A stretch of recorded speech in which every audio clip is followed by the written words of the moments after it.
ko ang pagkababae ko. Siya. May secret affair kami ng office mate ko. Hindi ko matigilan kasi sobrang galing niya sa... Rocky's Secret Files. Secret Files. It's the kind of bleep you never knew existed. Kunwari inosente, pero boy naman pala. Rocky's Secret Files. Secret Files.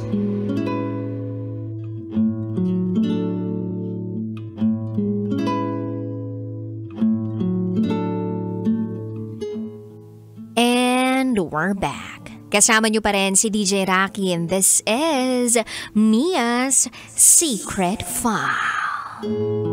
Si Mia na pinakausapan ng misis ng kanyang minamahal na kung pupwede ay bitiwan na ang kanyang mister.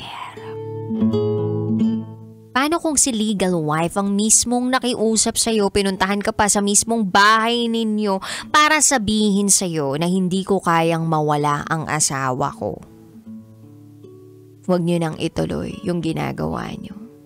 Alam ko lahat. Hihinto ka ba? Bibitaw ka ba? O itutuloy mo pa rin ba?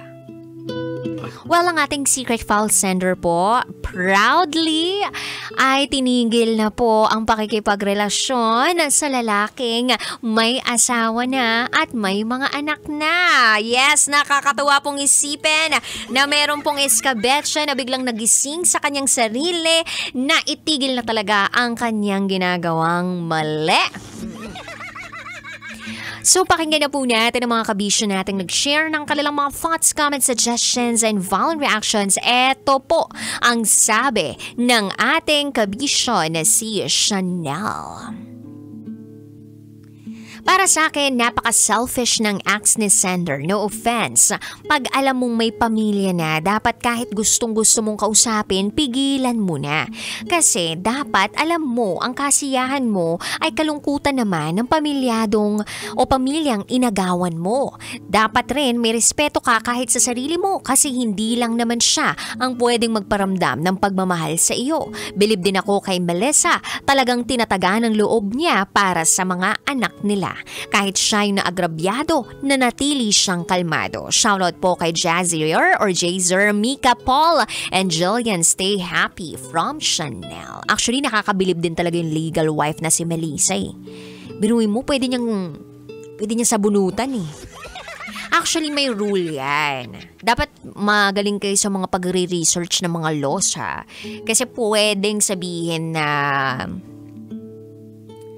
anong tawag doon? Physical abuse or... basta may tawag to, nakalimutan ko lang eh.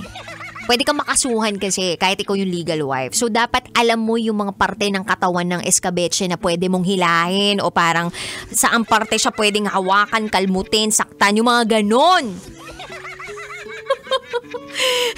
Alam mo ba yun, kabisyo? Pwede mo talagang ganunin. Basta alam mo lang yung parte kung saan mo pwedeng buljakan yun.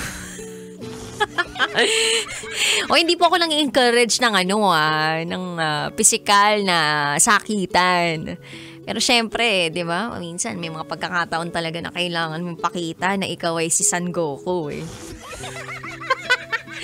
Anyway, eto naman ang sabi ni Igop Motovlog.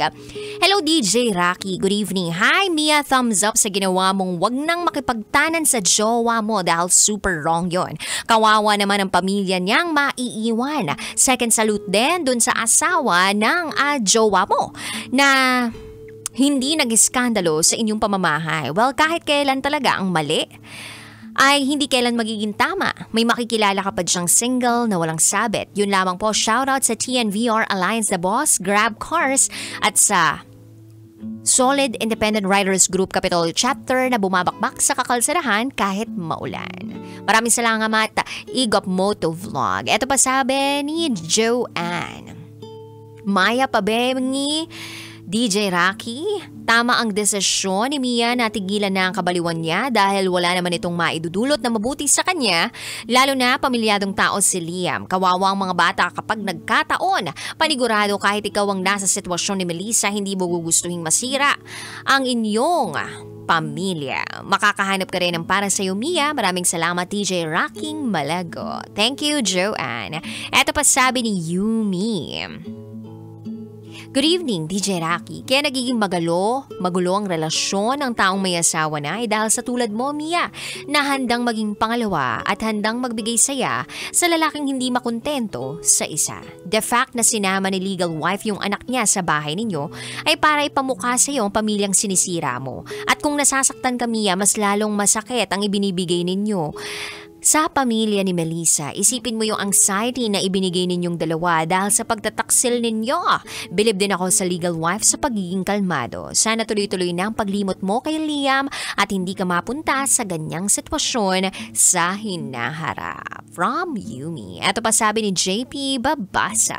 Grabe naman SF ngayon. Karma sa kanya siguro ang tawag doon, ma'am. Kinokonsensya siya ng kanyang damdamin. Dapat kasi inisip niya rin yung pwedeng mangyari bago siya nagdesisyon. Masakit din talaga sa legal wife ang nangyari. Itigil na lang niya talaga ang lahat, magpakalayo-layo at patuloy na makonsensya para doon sa pamilyang kanyang nasira. Yun lamang po and happy Tuesday, DJ Rocky. Thank you, JP. Ito pa po ang sabi ng ating kabisya ni Russell. Para sa mga katulad ni Mia na na-in-love sa taong may sabit, ang magkaroon kayo ang nagkaroon ng maling relasyon pero may nasasaktang iba, itigil yun na yan. Wrong feeling yan. Wala yang peace of mind. Tandaan, ang isang relasyong nagsimula sa mali, magtatapos din sa mali. Eto pa sabi ni Camille Villaflores. Nakakagigil ang secret files to the point na magsisend na naman ako ng thoughts ko. Nakaka-trigger talaga ang mga kwento tungkol sa cheating. Akala mo ikinaganda. Hay! To our sender, you get what you tolerate. So deal with the pain. Wala pa yan sa sakit na idinulot mo sa asawa. Lalo na sa mga anak. Habang buhay nilang dadalhin ang traumatic experience dahil sa'yo. Sana sender, bago ka nag-cheat, inisip mo muna kung ikaw ang nasa posisyon ng asawa, tapos niloloko ka, masasaktan ka, diba? Common sense. Sakit mo sa banks. Hi din ka, Eunice Memorasyon. Mori, nakaka-proud daw si Mia. Ito pa sabi ni Riza, tamang naging desisyon mo. Nalayuan si Liam, pamilyadong tao na siya at may mga anak na. Makakahanap ka rin ng lalaking walang sabit at hindi ka magiging kabit. Hi din kay Jason Terao, buti na lang nagising ka sa katotohanan. Magpakalayo-layo ka na, sender. Ito pa sabi ni Ginger Diaz Okendo. Dapat umpisa pa lang hindi niya na itinuloy para hindi na humantong sa mismong asawa pa ni Gayang pumunta sa kanya. Pasalamat na nga lang siya at mahinahon si Ari mong girl kasi kung hindi, ay baka kung ano nang mangyari sa kanya. Marami pang lalaki.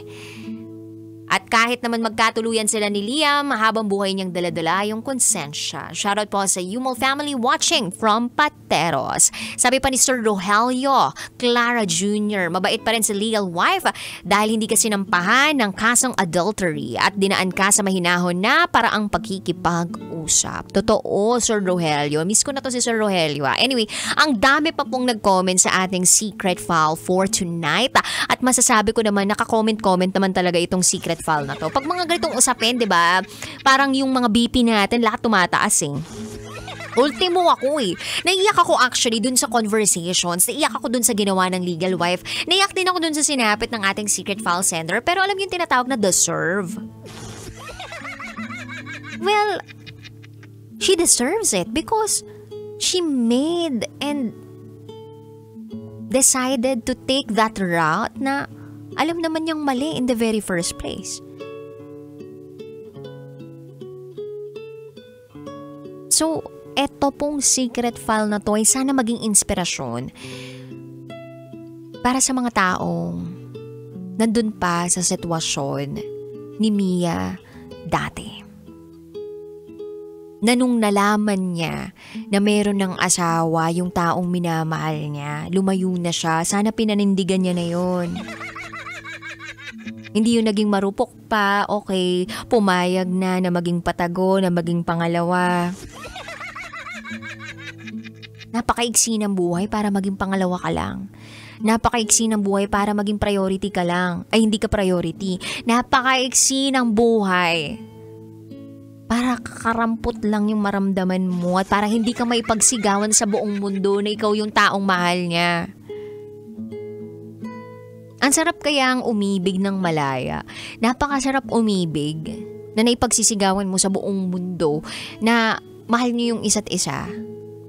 Napakasarap umibig, lalong-lalo na kapag alam mo na malinis yung konsensya mo.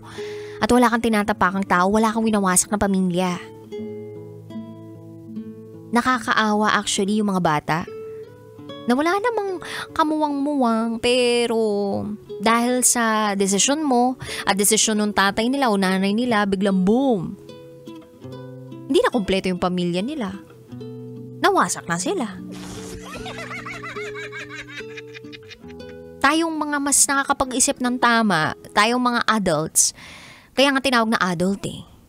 Kasi tayo yung mas capable o may kakayahan na makapag-isip ng tama. At paano naman natin tuturuan yung mga next generation kung tayo mismo hindi tayo nakapag-desisyon ng tama?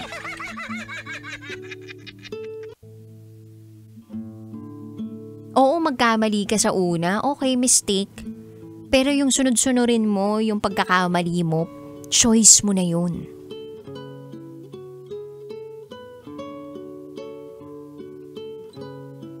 So sana kabisyo, mabuksan ang isipan at puso mo kung sakaling nasa posisyon ka ni Mia sa pagkakataong ito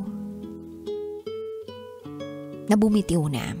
Kung naghahanap ko ng senyales para bumitiw na sa maling relasyon, eto na yung senyales na yon. Huwag ka nang mag-search sa FB o sa IG ng mga quotable quotes.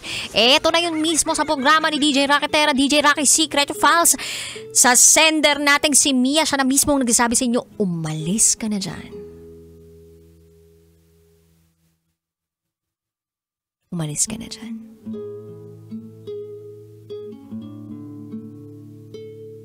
So Mia, I wish you all the best. Since tama na yung desisyon mo, nag-resign ka na dun sa trabaho mo, pumasok ka na sa ibang trabaho, binlock mo na si Liam, alam kong maraming magandang mangyayari sa buhay mo. Masyadong maraming lalaki sa mundong ito at marami po sa kanila, hindi lang basta mabait, mapagmahal pa at walang sabit. Gawin mo namang available yung sarili mo sa mga taong yun. Hindi ka naman ganun kapangit. At wala namang tao sa mundong ito na pangit. Meron lang pangit yung ginagawa. Pangit ugali. Naninira ng pamilya. Pero, wag mo nang panindigan yun, di ba?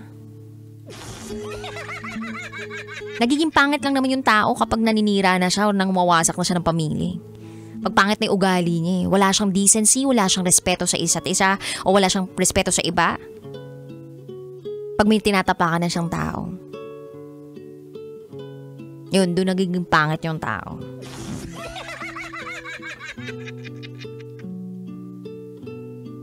So anyway, sa mga kapish po natin out there, na gusto mag-share ng kanilang secrets, yes. Pwede kayo mag-share ng inyong secrets. Mag-send lang kayo sa email account ko. Yung email account ko po ay rakitera@gmail.com. Ulitin ko po rakitera@gmail.com. Pero kung ayaw mo magsulat at gusto mo lang tumawag sa akin, pero hidden yung identity mo, pwede naman natin gawin yun. So, tawag ka sa akin mamaya, 0916-529-5595. Viber line namin yun. Again, ang aming Viber number ay 0916-529-5595. Pwede kang mag-share ng top secret mo. So, meaning, sabihin mo lang kung ano yung top secret mo. Meron po akong kabit, ganyan. O, kabit po ako ng boss ko, gano'n. O, sabihin na lang natin na may crush po ako sa kaibigan ko pero hindi ko po masabi sa kanya. Pwede namang hindi tungkol sa mga kabitan na yan. Pwede namang iba't ibang klaseng sekreto, nararamdaman, mabigat na nararamdaman, o kahit magaan nga na nararamdaman basta hindi mo lang basta-basta nasasabi sa mga tao sa paligid mo, sa mga kaibigan mo, o sa mga pamilya mo, o ultimo sa mga mahal mo sa buhay. Kasi it is something inside of you that you can't really share to others. So ito yung programang yun. Ito ang safe haven mo para kahit paano offload ka ng yung bigat na nararamdaman. Huwag kang mag-alala mamaya, hindi kita i-judge. Hindi ka tahuhusgahan bagkos ikaw ay aking pakikinggan. Susunod na po ang programang Top Secrets. Kapiling pa rin si DJ Raketera, ang inyong Basa Princess. Dito lang yan sa 90.7 Love Radio. Kailangan pa bang i-memorize yan? Basic. This is Mia's Secret File. Kailangan pa bang i-memorize yan? Love Radio. Basic!